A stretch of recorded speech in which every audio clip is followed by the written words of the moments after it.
Hey, what's up? This is Todd Smith. I am back with another video. In this video, I want to talk about Behringer mono synths and do they all sound the same? I have many people in the comments who have either asked me that, do these synths have the same sound? Is it worth having so many of the mono synths? And then I definitely had a few other people who went the other way and were just straight up saying, yeah, it's not worth having them all because they're too similar. They all sound the same because they're all mono. And while I will say there's obviously going to be some ground they tread upon, all of them, because they're mono synths and they got kind of the same waveforms and aspects of that. Like there's aspects of overlap. I mean, that's can't be denied. There's parts of overlap. But even not even thinking about the fact that you can patch various settings of each synth into each other in each filter section and envelope section and everything else, they work a little different. So you just not even taking that into consideration yet, just talking about each synth itself and the sound it can make alone. Again, yes, there's going to be some overlap, but I think there's enough individuality in each individual synth in terms of the strong point of just its sound that they all are different, even though they are just mono synths. When you're talking the Cat, the K2, they don't have, even though they might have, sawtooth and square wave and pulse wave, the final characteristics that you get between these two are drastically different. And it's much different than what you get from the Model D. Which is much different than the Neutron.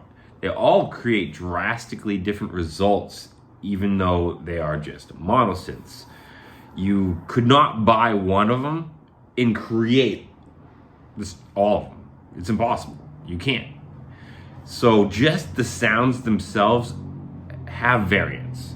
Again, now you take into consideration that they can start sharing the settings. You have modulation sharing between all these systems.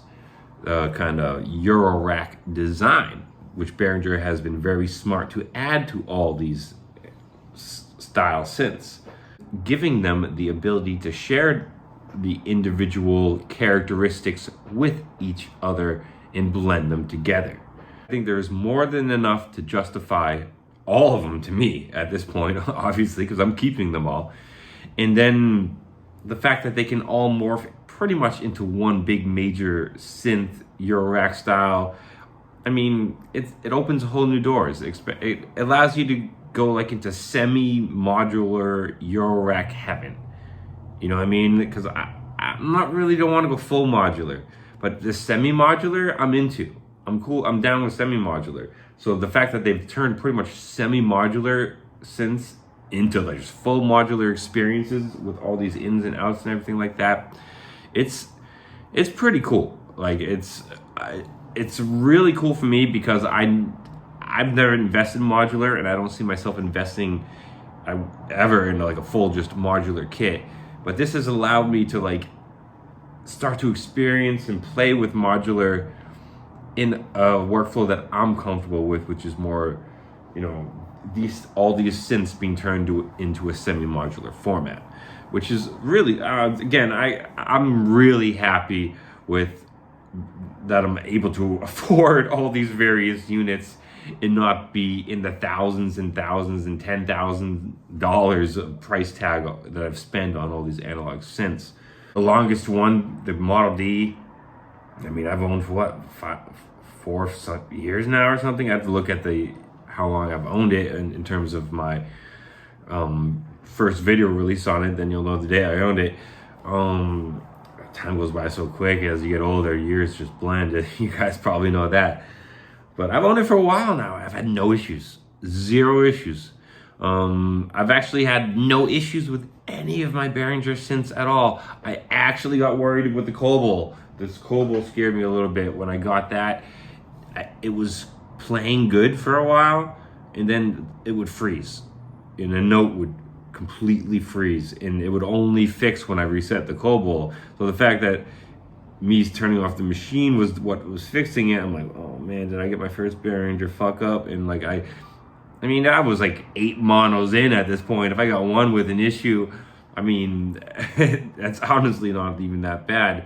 But sure enough, I was like, you know what, before I blame it on this machine, let's test some other stuff. Took out the MIDI wire, swapped out the MIDI wire, boom, the MIDI wire's crapped. Like, I guess every once in a while it just gives out or does something faulty. Because once I swapped out the MIDI wire, it was stable. I stress tested it for like 6 hours on a loop. Just like I kind of went to bed, left it looping, came back, it was still working.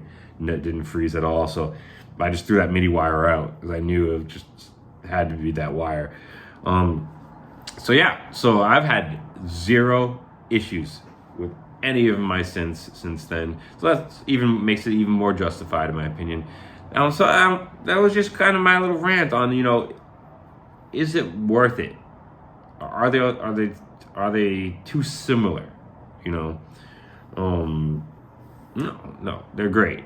As long as you want mono synths and you want variants of mono synths, or like, definitely if you're into the modular side of it, if you're into like, then that's more than justified. It's great. It is an absolute great experience with all these machines. I can't wait to really push the newer ones, the Cat, the Cobalt, and K2 into music and like blend them together and do some stuff. It's going to be really fun to push these sounds forward. How do you feel? If you own a bunch of Behringers, you know, 2, 3, 4, like multiple Behringers, do you feel they overlap? Do you feel they tread upon each other? Do you think there's enough there to justify how many you've bought? I share my experiences and love to hear yours. I try my best to reply. It might be even a little bit down the road, you know, it might be a few days later, but I definitely try my best to reply to comments.